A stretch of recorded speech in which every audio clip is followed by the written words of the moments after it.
itself had a beginning in the Big Bang. So, the finitude of the past, let me now add an additional point, doesn't require a singular beginning. Spring. Hawking and Hartman, James Hartman of the University of California. Welcome back, G. Offered a quantum physical model of the universe that resolved the singularity. They were able to round off that initial space-time segment of the universe so that there is no singular point like a cone has. A cone has a point in which it cannot be extended. That's where the point is. A cone can be extended in the other direction. And the standard Big Bang model has the geometry of a cone.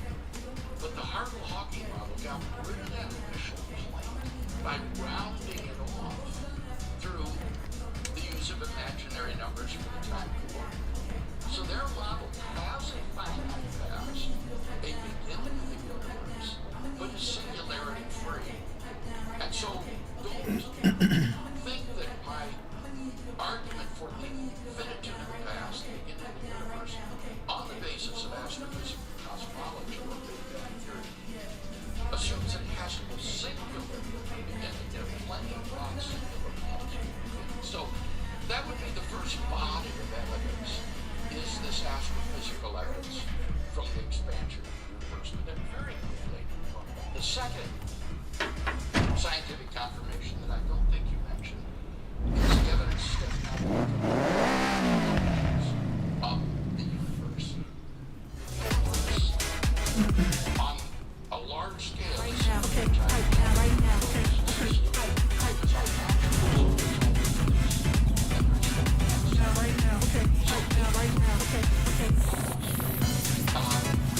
Entropy production should have increased and increased and increased so that it would now be in a dark, dilute, and lifeless state. And since we are not in such a state, we know that the universe must have had a beginning in which it was in a low entropy 21, state. 28. I'll touch that. Extraordinarily low and has since been icon. increasing in entropy as it's endured. And this is called the past hypothesis. So it would be in a state of heat death if it was the case. It was In pre-relativistic physics, this was called the heat death of the universe. Yeah. Yes.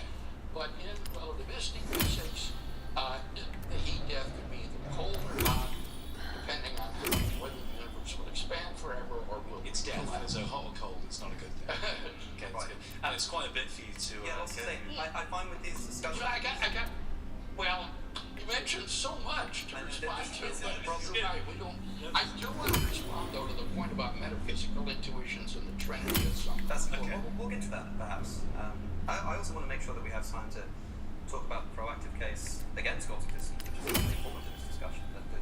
The Kalan is your ground, Dr. Craig. Yes. I was with a friend who was yesterday who smoked cigarettes, and I realized that if you want to give up smoking, all you have to do is just take the remainder of your tobacco and just smoke half of the remaining tobacco every single day, and that way you'll never run out. You'll never have to buy any more.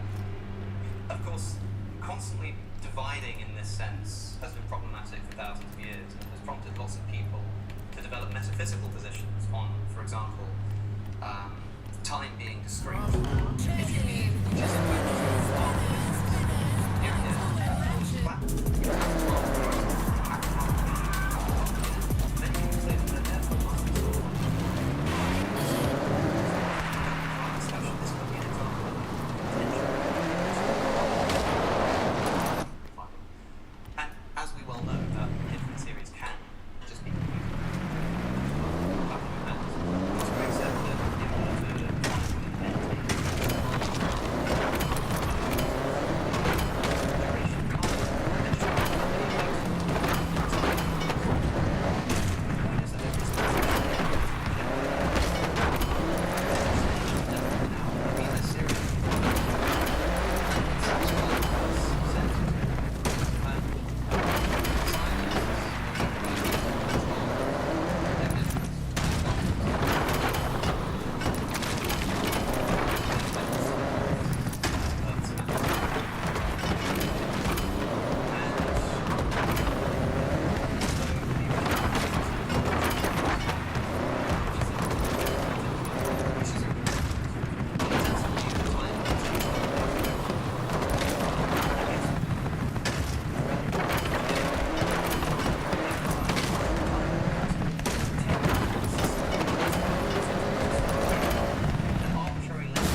of time. And while I was vaguely aware that there were some philosophers who held to the tenseless theory of time, I discounted them as not really serious. And then I discovered that, in fact, this is an enormous debate. And so, in my subsequent work, I wrote 2 book-length treatments of these issues. The tense theory of time, a critical examination, and the tenseless theory of time, a critical examination, academic press, in which I argue. Pardon me? Available at the bookshop outside. Oh, I doubt it. These highly academic books are too expensive. Get them at the library, or on interlibrary loan. But anyhow, I tried then to give a robust, philosophically deep defense of and continue. But the point I was going to make is that like the Singapore philosopher have defended the collaborative.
Malthus and Westmore's movement, are looking for between the past and future series of events that allows you to say the arguments against the beginningless past are sound, but they do not imply that the future cannot be endless. So, let me ask the question more specifically then, as pertaining to God's knowledge, I guess.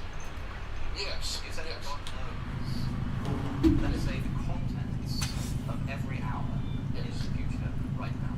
Right. If the future has no end, now I understand if God is in time and finds out every hour what happens, that's potentially, Yeah, that I just keeps don't going on agree with forever. that. But God knows right now Right. the contents of an infinite number Right.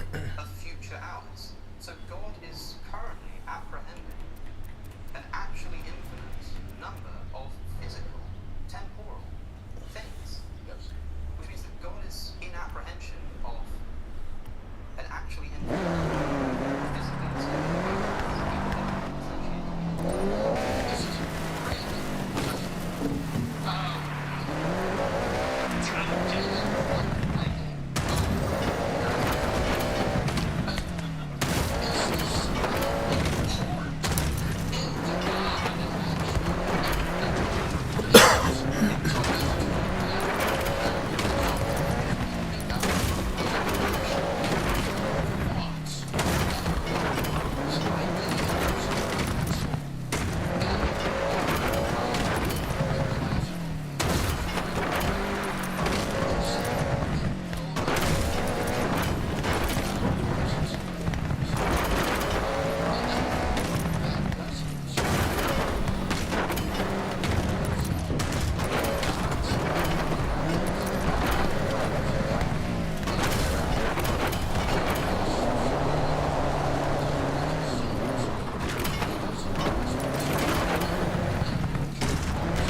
go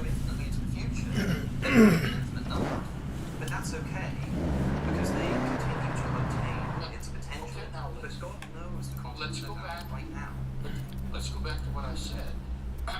With respect to these past intervals, even though the interval we select is conventional, Wow. Yes. the number of those intervals that have occurred up to now has to be actually infinite. It cannot be finite. But the number of those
Wow. If you wanted to bring in your objection, I would just be aware of those at that time. Okay, But well, look, it's I- how you want to. IT now, which is fun. I'm sure we can, if producer Paul can hear us.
In both directions. And as you say, Dr. Craig, that's not how God's knowledge works. He doesn't think through these propositions one by one. He knows them all at once.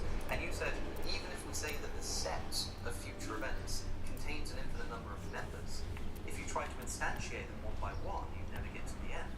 That's fine. But the set as it exists in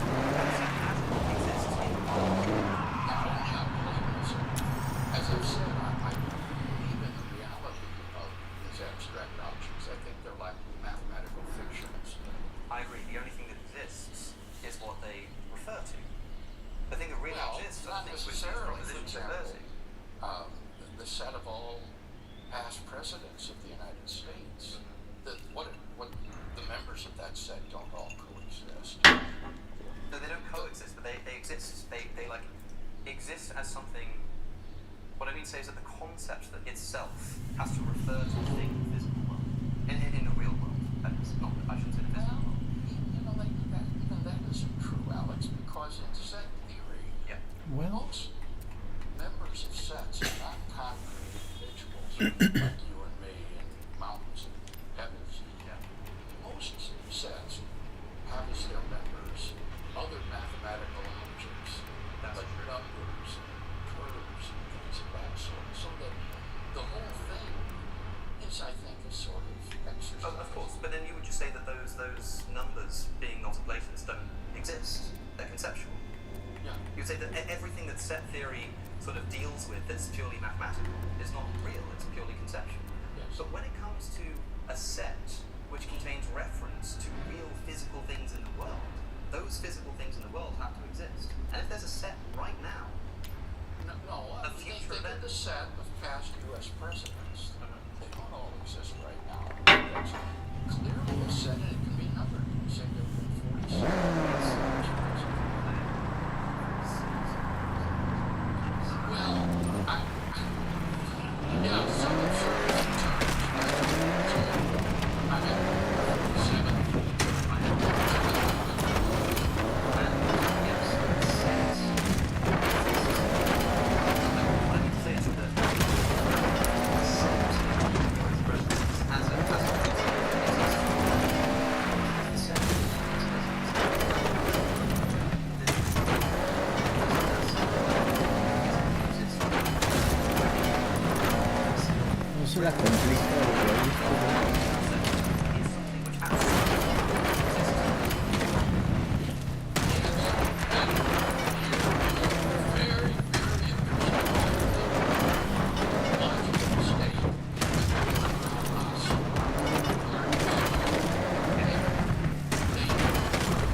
Cranston.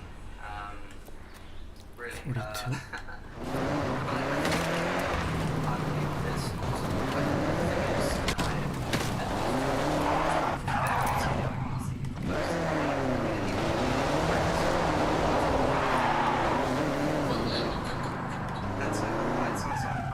I'm a little bit stuck with choice here. It's either trying to defend the proposition that things can begin to exist without a cause, or it's asking you in the space of 10 minutes to tell me why God allows suffering. Perhaps for balance, we should go with the former. We should go with the latter. I think the main reason that people have not believing in God, the main reason people have not believing in God is the existence of suffering. I prefer to say suffering because evil is a sort of moral nature. And to me, this argument is sort of endless and never makes very much progress, in the sense that people suffer, and theologians have theodicies of why they suffer. Is it because of free will? Is it because But don't you think that genuine advance was made by Alvin Plantinga and his discussion of the free will Not defense? really. What I mean to say is that, no. You don't think he put the death nail to the logical version of the problem? I'm not convinced in that, I'm not sure that the logical problem people ever really held up. But I don't... Oh, well, that's all I right. kind of don't want to... That's progress. But I kind of don't want to talk about that because I think that there is a class of individuals who are usually completely ignored in the discussion of suffering. That's, of course, non-human animals. Yes. Theodicies that are provided for the suffering, the existence of suffering, the fact that there's human free will, the fact that there was a fall, the fact that our souls will somehow be developed, the fact that higher order goods like bravery and courage will be achieved, are plausible. But none of them apply to non-human animals. None of them apply to these animals who, for hundreds of millions of years, I've written quite a bit on the problem of animal suffering. I know. So perhaps we can rehash it. Because I'd like to know why it is that you think that for these hundreds of millions of years, suffering is the defining quality of the animal experience. To the extent that this is an endless to bring about complexity in life. Survival of the fittest is the same. ¿Por qué mira el GPU está así?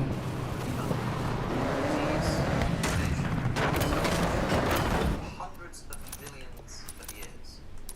And for some reason, when we get to humans, something Festival. special happens, where it's sold, whatever it is.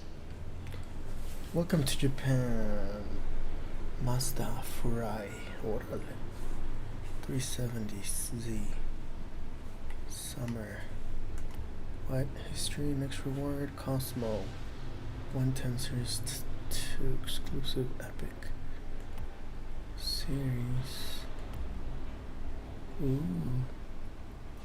Toyota GR. Pues es esta, ¿no? Summer. Okay. Altezza. Y el Evo. Toyota GR.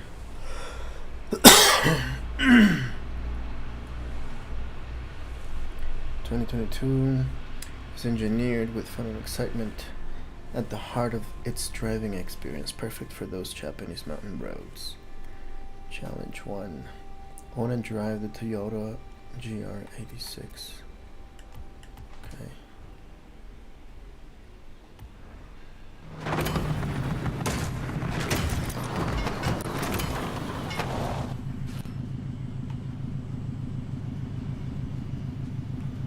La GPU, no sé qué pedo.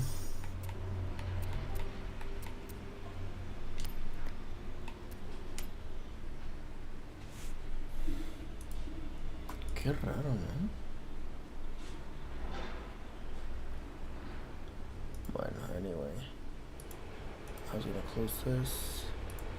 Close this. Close this.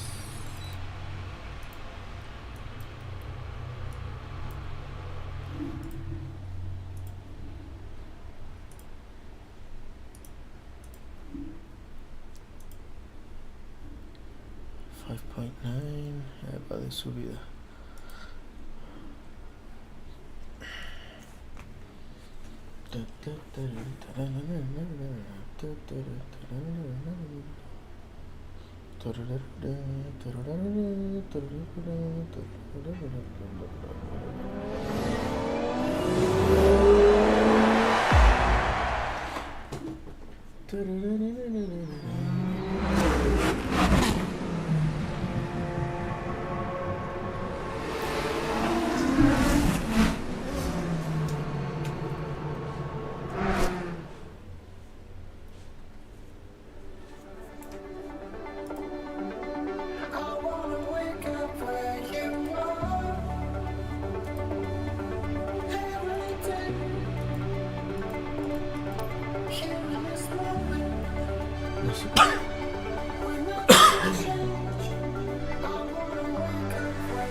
No tengo algún update.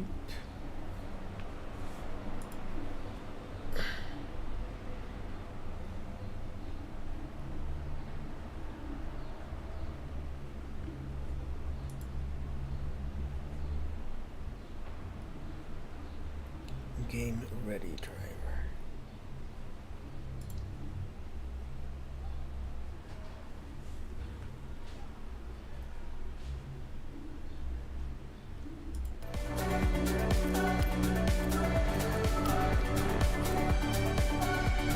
GPU 6% of our estimate.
Ultra quality.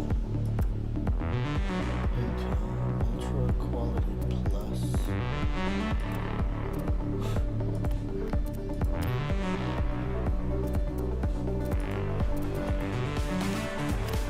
Like good.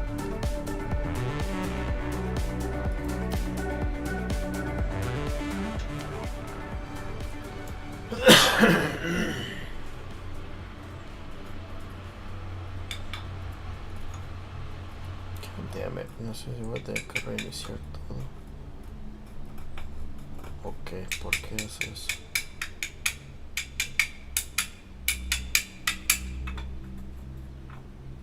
A ver.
Featuring DLSS, blah blah blah.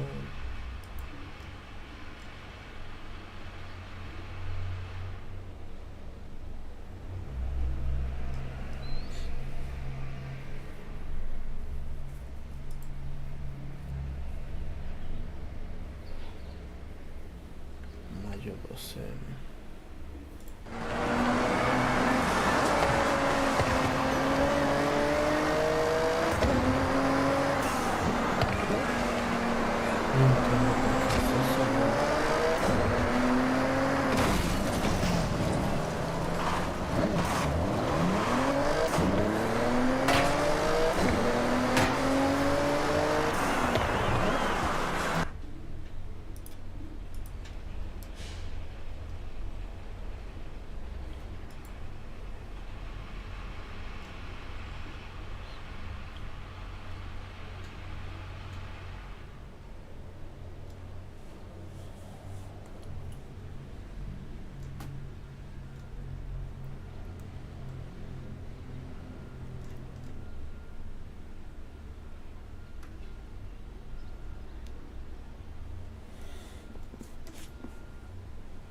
Hey, can you find out why this could be happening? So I'm running normal full screen my Forza Horizon 6 game on my Windows 10 PC, and out of nowhere, without any actual error message or notification, I noticed that the frames start to dip and they stay either locked at 30. I've seen it also locked at 15 as well. And I go back to change or check on my power options or plans. Make sure that it's not on power save. I try to update, change multiple options in the video settings. So try full screen, windowed mode, turn off DLSS, turn it on, turn TAA, VSync off and on, frame generation off and on, and I try to make it full screen, again back to window, with a keyboard shortcut doing ALT plus enter, and it's still not working. And I noticed that my GPU utilization percentage doesn't go above like 40. I think that's the latest or max I've seen it.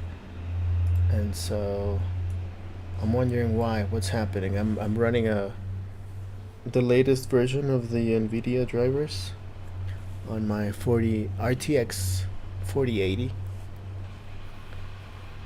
and even when I quit the game and put it back on, it still loads with this locked frame screen.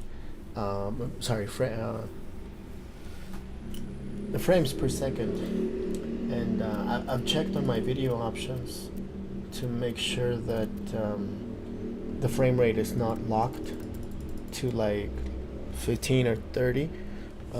It actually doesn't even go past 60 or below 60 rather, and that doesn't help anyway.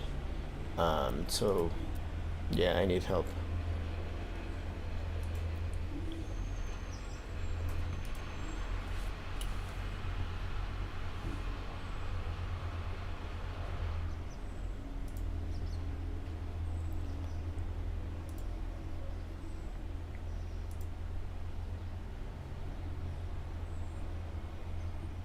$15.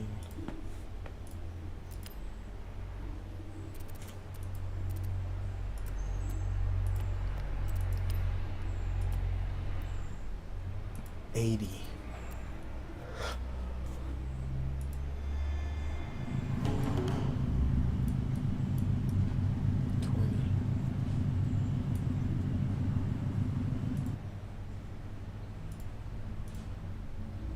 This actually sounds less like your GPU is weak, and more like one of those deeply annoying Windows game engine's driver interaction failures, where something silently flips the rendering pipeline into a half-broken state. Modern PC gaming. A cathedral of engineering held together by chewing gum and forum posts from 2019. Lol. The biggest clue is this. FPS suddenly locks to 30 or 15. GPU usage stays around 40% or lower. Restarting the game sometimes does not fix it. Changing graphics settings barely affects performance. That usually means the GPU is waiting on something else, or the game is getting forced into a synchronization power/fresh bottleneck. Here are the most likely causes, ordered from most probable Windows ritual sacrifice territory. Number 1, full screen optimization/flip model bug, very likely. Windows 10's full-screen optimizations can sometimes cause games to fall into a pseudo-borderless mode, get stuck at compositor refresh limits, lock to half refresh rate, 30 FPS on 60 Hz, 15 FPS on 30 Hz equivalents. Especially with HDR, G-Sync, frame generation, DLSS, alt-tabbing, overlays. Try this exactly. Go to your Forza executable, right-click.exe, properties, compatibility. Check, disable full-screen optimizations. Click, change high DPI settings. Check, override high DPI scaling behavior, set to application. Then reboot the PC. Not restart game, actual reboot. Because Windows graphics stack likes haunting the session after things break. Tiny digital poltergeist. Number 2,